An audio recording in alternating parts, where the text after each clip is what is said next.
नमस्कार, आर्य न्यूज देख रहे हैं आप। मैं हूं आपके साथ पल्लवी सिंह। मध्य प्रदेश के मुख्यमंत्री शिवराज सिंह चौहान ने कांग्रेस नेताओं पर जमकर हमला बोला है। सीएम शिवराज ने कहा कि सिद्धरामैया, मल्लिकार्जुन खड़गे और शिव कुमार कर्नाटक के विकास के लिए खतरनाक हैं। उन्होंने इन तीनों नेताओं को एसएमएस बताया है। सीएम शिवराज सिंह चौहान ने कहा कि सिद्धरामैया, मल्लिकार्जुन खड़गे और शिव कुमार कर्नाटक के विकास के लिए बेहद खतरनाक है। जिस तरह एक करप्ट मैसेज मोबाइल को खराब कर देता है, वैसे ही एसएमएस कर्नाटक के भविष्य को तबाह कर देगी। सत्ता जहां विषकुंभ बन गई है, मोदी जी के बारे में जहर ही फैलाती रहती है। कभी कहते हैं मोदी मौत के सौदागर हैं, कोई कहता है सारे मोदी चोर हैं, कोई कहता है कि मोदी जी सांप है, कोई उनको नीच बोलता है। अब ये सत्ता जाने की छटपटाहट है। मोदी जी के कारण हमारी सत्ता चली गई और वो जो छटपटाहट है, वो जो दर्द और पीड़ा है, वो बौखलाहट में बदल गया है। इसलिए कांग्रेस के विषकुंभ से जहरीले बयान निकल रहे हैं, लेकिन मोदी जी तो जहर पीने वाले, विषपान करने वाले नीलकंठ है। वो जहर पी रहे हैं देश की जनता के लिए, देश के विकास के लिए, और दिन और रात देश के विकास में लगे हुए हैं। देश विषकुंभ बन गई है।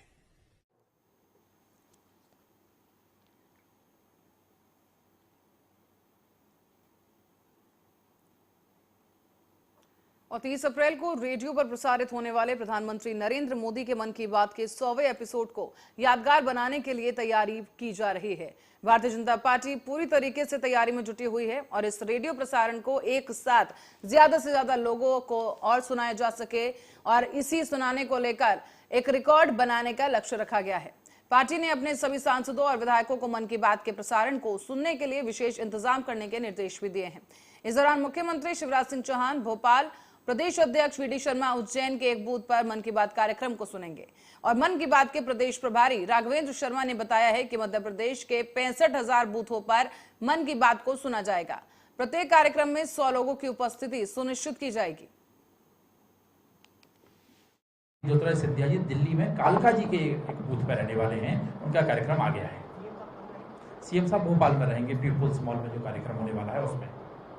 जैसे मैंने बताया कि प्रत्येक विधानसभा में कार्यक्रम है, तो हमारे भोपाल में भी देखें तो हमारे 6 विधानसभाएं, 6 विधानसभाओं में 100 कार्यक्रम होने वाले हैं, और उसमें हर एक जगह हर कोई ना कोई यूनिक और विशेष कार्यक्रम है। ये तो एक ही समय रहता है, बस नहीं, ये तो कार्यक्रम मन की बात का ही कार्यक्रम है बस। जी, ज्योतिरादित्य सिंधिया जी दिल्ली में कालका जी के एक बूथ पर रहने वाले हैं, उनका कार्यक्रम आ गया है। विधानसभा में भी 100 कार्यक्रम हम लोग 100 से अधिक लोगों के कर रहे हैं। इसमें हमारे सभी विधायक हैं, सांसद हैं, प्रदेश के भारतीय जनता पार्टी के पदाधिकारी हैं, निगम मंडलों के अध्यक्ष हैं, और उसके बाद हमारे जिले के पदाधिकारी हैं और पूरे पार्षद, भारतीय जनता पार्टी के जितने पार्षद हैं, ये सभी अपने स्तर पर वार्ड में भी बड़े कार्यक्रम कर इन कार्यक्रमों को, मन की बात के कार्यक्रम को आम जनों के साथ सुनकर देश के प्रधानमंत्री नरेंद्र मोदी जी की बात नीचे तक पहुंचा रहे हैं। और भोपाल जिला लगातार प्रत्येक बूथ पर बूथ विस्तार योजना में अपने बूथों का गठन कर चुका है, और इसको हम लोग संगठन ऐप के माध्यम से भी कार्यकर्ता डाउनलोड कर मन की बात के कार्यक्रम को अपने स्तर पर इस कार्यक्रम को वहाँ भी अपलोड कर रहे हैं। तो भोपाल जिले के कल एक महत्वपूर्ण कार्यक्रम आपको राघवेंद्र जी ने बता ही दिया। सबसे बड़ा कार्यक्रम ओबीसी वर्ग के लोगों के साथ मध्य प्रदेश के मुख्यमंत्री लाडली बहना योजना के वहां पे जो बहनें हैं उनके साथ भी और कांग्रेस ने किसानों के मुद्दे को लेकर एक बार फिर से राज्य सरकार पर गंभीर आरोप लगा दिए हैं। कांग्रेस विधायक कुणाल चौधरी ने मीडिया से बात करते हुए कहा कि मध्य प्रदेश सरकार किसानों को लेकर कई दावे करती है, मगर धरातल पर ये दावे सिर्फ कागजी दावे हैं। अतिवृष्टि और ओलावृष्टि के मुआवजे को लेकर कहा गया कि होली के समय अब ओलावृष्टि हुई थी तो मैं खेतों पर गया था और मुख्यमंत्री होली मना रहे थे। मैंने अपील भी की थी कि होली मनाना बंद करो। कुणाल ने आगे ये भी कहा है कि सरकार किसानों पर बिल्कुल ध्यान नहीं दे रही है। बात का है सरकार को आपने उनको देखा नहीं।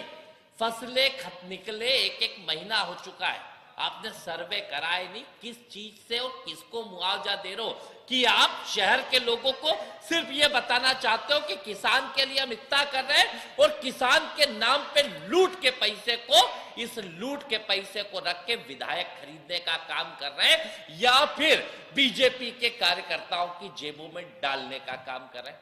सवाल इस बात का है, सरकार के मैं रोज देखता हूं कि मुख्यमंत्री जी लिख क्या रहे हैं, तो लिखते हैं कि किसानों को मध्य प्रदेश एकमात्र प्रदेश है जिसमें 32,000 रुपए हेक्टेयर का मुआवजा राशि दिया जा रहा है। कब तक किसको दिया जा रहा है, आज तक इस सवाल को बताते नहीं है। राहत राशि के अलावा फसल बीमा भी दिलवाएंगे। फसल बीमा में मुख्यमंत्री ने एक काम कहा कि किसान की तरफ से बीमे की प्रीमियम सरकार भरेगी। मेरा निवेदन है सरकार से, आप अगर 160 करोड़ की राशि डालने की बात करते हो तो कितने किसान आते हैं 32,000 रुपए हेक्टेयर से? 20,000 किसान। कितने किसान इस मध्य प्रदेश के अंदर है? आप सीधी सीधी दलाली मध्य प्रदेश और देश की बीमा कंपनियों की यह सरकार करने का काम कर रही है।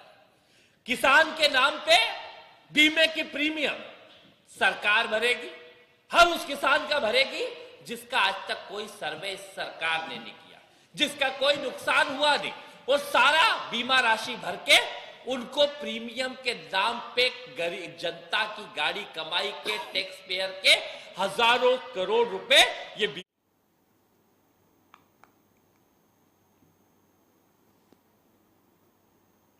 और अब शिवपुरी की ओर रुख करेंगे, जहां जिले के रन्नौत तहसील के इचौनिया गांव के पटवारी लाला राम आदिवासी का रिश्वत लेते हुए वीडियो सामने आया है।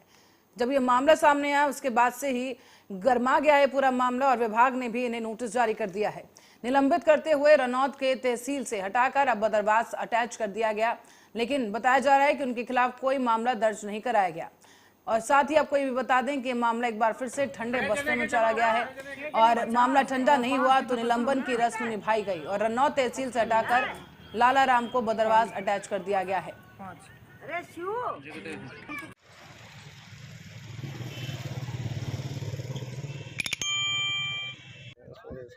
हमको जमीन चाहिए, हमको पैसे नहीं चाहिए, हमें पैसे नहीं चाहिए। और आधे लिखा तो नहीं पैसा आ रहे ना आपके पैसा आपका नंबर दीजिए, आपके खाते में डलवा रहा हूँ अभी। हाँ बोलो भाई राजू अभी कितने पैसे जमा हो गए? 50 हो गए ना, तो 6 जने के जमा हो गए, 6 जने के 50 और 5 कितना 55 हो गया ना? 55 हो गए। और लिखो 5। अरे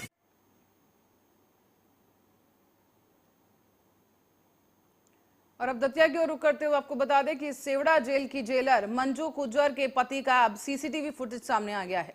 इसमें जेलर का पति बेरोक-टोक घूमता हुआ जेल के अंदर दिखाई दे रहा है। जेल के अंदर और बैरकों में ये शख्स आता जाता हुआ दिख रहा है खुलेआम, जिसका वीडियो अब ये सामने आया है। और आपको बता दें कि हाल ही में जेल कर्मियों ने जेलर और उसके पति की जेल में अवैध वसूली को लेकर डीजी से शिकायत की है। 1 दर्जन जेल कर्मियों ने जेलर की जेल मंत्री, जेल के डीजी को लिखित में शिकायत दर्ज की और साथ ही साथ जेलर के पति के द्वारा कैदियों से अवैध वसूली की बात यहां पर सामने आई है।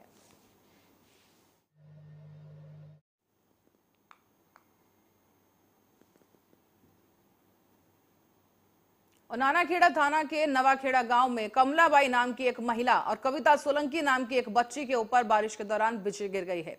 इसमें दोनों ही गंभीर रूप से घायल हो गए। आनंद फानन में दोनों को एक निजी अस्पताल में भर्ती करवाया गया, जहां डॉक्टरों ने कमलाबाई को मृत घोषित कर दिया है, जबकि बच्ची की हालत इस वक्त गंभीर है। आईसीयू में उसका इलाज जारी है। यहाँ से 8-9 बजे निकले थे बकरी चराने और 2 बजे 2:30 बजे के बीच में एक दुर्घटना हुई। क्या हुआ था, किसे घायल हुई? एक बिजली गिरने पानी जैसा हो रहा था और 2-4 जने थे वो साथ में बच्चे उन पे, तो वो भाग के अंदर चले गए और इनने बकरी पलटाने के हिसाब से घर चले अपन, तो घर के लिए रवाना हुए और ऐसा हादसा हुआ। पानी घर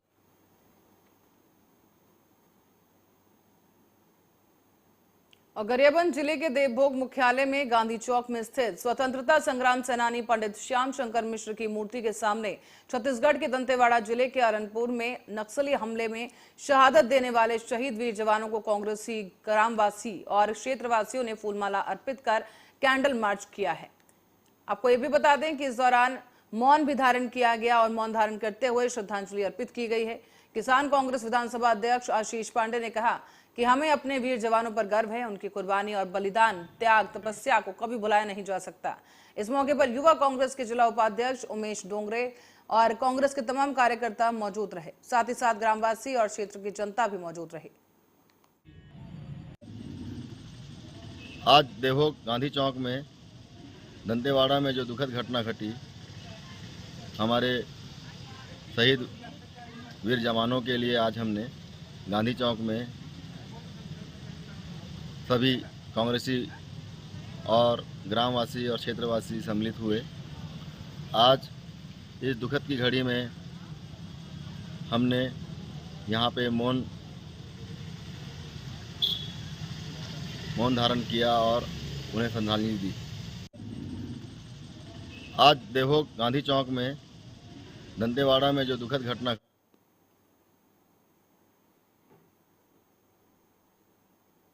और खबर अब नर्मदापुरम से है, जहां पिपरिया शहर के अनुविभागीय अधिकारी नितिन टाले गुरुवार को पदमुक्त हो गए हैं।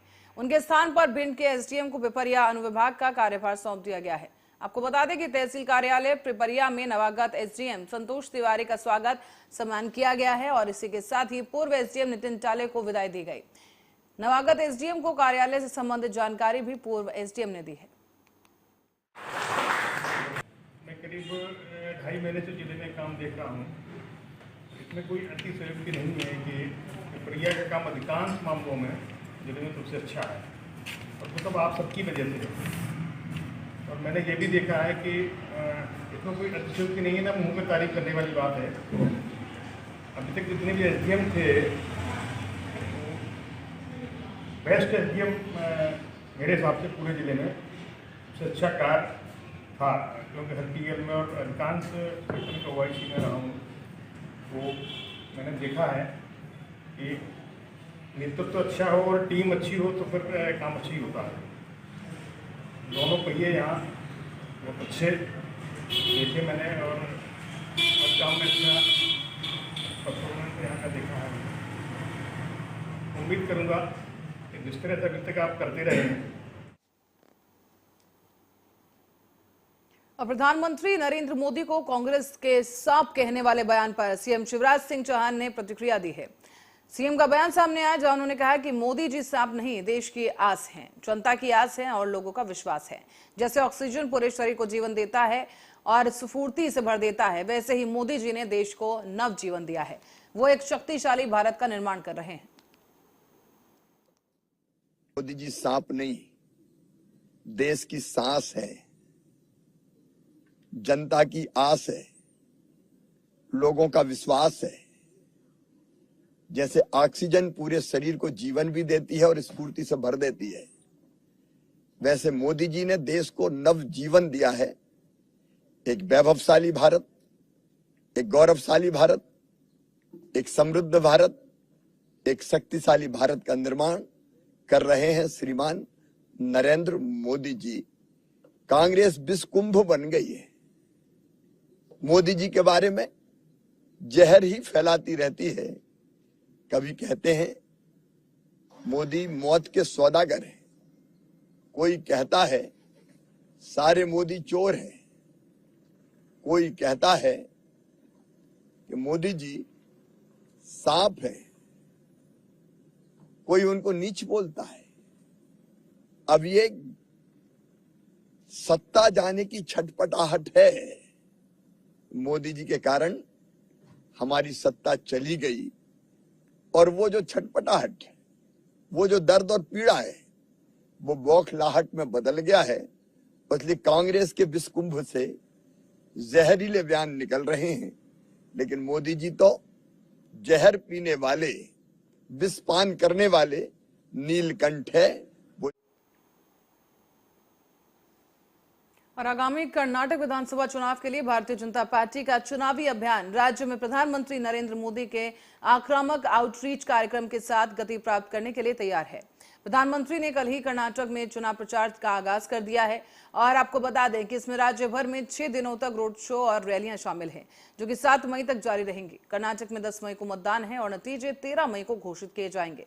इस बीच प्रधानमंत्री नरेंद्र मोदी के खिलाफ अपनी जहरीली सांप वाली टिप्पणी पर विवाद के बाद कांग्रेस अध्यक्ष मल्लिकार्जुन खड़गे ने माफी मांगी है। उन्होंने अपनी सफाई में कहा कि यदि मेरे बयान से किसी को ठेस पहुंची है और अगर इसका गलत अर्थ निकाला गया है और किसी को दुख पहुंचा है तो मैं इसके लिए विशेष खेद व्यक्त करता हूं। ಮೋದಿ ಅಂದ್ರೆ ಈ ವಿಷದ ಹಾವಿದ್ದಂಗೆ, ನೀವಂದ್ರೆ ಇದು ವಿಷ ಅದ ಇಲ್ಲ ನೋಡೋಣ, ಸ್ವಲ್ಪ ನೆಕ್ ನೋಡೋಣ ನೆಕ್ಕಕ್ ಹೋಗಿರಿ, ನೆಕ್ಕರು ಸತ್ತ ಇಲ್ಲ, ಇದು ವಿಷ ಅದನೋ ಎಲ್ಲೋ ಮೋದಿ ಕೊಟ್ಟಣ, ಒಳ್ಳೆ ಮನುಷ್ಯನ ಪ್ರಧಾನ ಮಂತ್ರಿ, ನಾವು ಸ್ವಲ್ಪ ನೋಡೋಣ ನೆಕ್ ನೋಡೋಣ ಅಂತ ಹೇಳಿ ಆ ವಿಷವನ್ನ ನೆಕ್ ನೋಡಿದ್ರೆ ನೀವು ಮಲಗೇ ಬಿಡ್ತೀರಲ್ಲೇ. ನಾನು ಅವ್ರಿಗೆ ಮೋದಿದ್ದೆಲ್ಲ ಭಾರತೀಯ ಜನತಾ ಪಾರ್ಟಿ ಅದು ಒಂದೇನಪ್ಪ ಅಂತಂದ್ರೆ ಹಾವಿದ್ದಂಗೆ, ಅದಕ್ಕೆ ನೀವು ಹಿಂಗ ಸ್ವಲ್ಪ ಏನ್ ಹೇಳ್ದೆ ನೆಕ್ ನೋಡ್ತೀನಿ ಅಂತಂದ್ರೆ ಅಲ್ಟಿಮೇಟ್ಲಿ ಅದು ಡೆತ್ ಅಪ್ಪ ಅಂತ ಹೇಳಿದೆ. ಅವ್ರಿಗೆ ಹೇಳಿಲ್ಲ, ಯಾಕಂದ್ರೆ ನಾ ಹೇಳಿದ ಮೊದಲೇನೆ ವೈಯಕ್ತಿಕವಾಗಿ ನಾ ಯಾರಿಗೂ ಹೇಳೋದು ಇಲ್ಲ, ಈಗೂ. और प्रधानमंत्री नरेंद्र मोदी कर्नाटक में अपनी पहली सभा करते नजर आए। आपको बता दें कि उस चुनावी रैली को पीएम मोदी ने संबोधित किया है और ये पहली रैली उनकी बिदर के हुमनाबाद से शुरू की गई है। उन्हें सुनने के लिए बड़ी संख्या में लोग वहां इकट्ठा हुए, जहां पर प्रधानमंत्री मोदी ने कहा कि ये मेरा सौभाग्य है कि इस विधानसभा चुनाव में मेरी शुरुआत बीदर से हो रही है। बीदर का आशीर्वाद मुझे तब भी मिला था जब मैं पीएम पद का उम्मीदवार बना था और आज इतनी बड़ी संख्या में यहां पर लोगों ने आकर पूरे देश को संदेश दे दिया है कि इस बार भाजपा सरकार।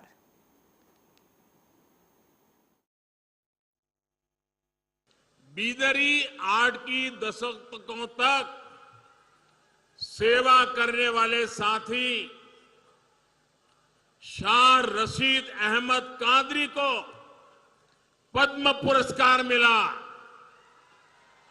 कांग्रेस की सरकार ने उन्हें सिर्फ हताशा दी थी, निराशा दी थी। भाइयों और बहनों, बीदर एक भारत श्रेष्ठ भारत की तीर्थस्थली है। गोराटा यहां से ज्यादा दूर नहीं है। गोराटा में किसानों के बलिदान को कांग्रेस ने भुला दिया।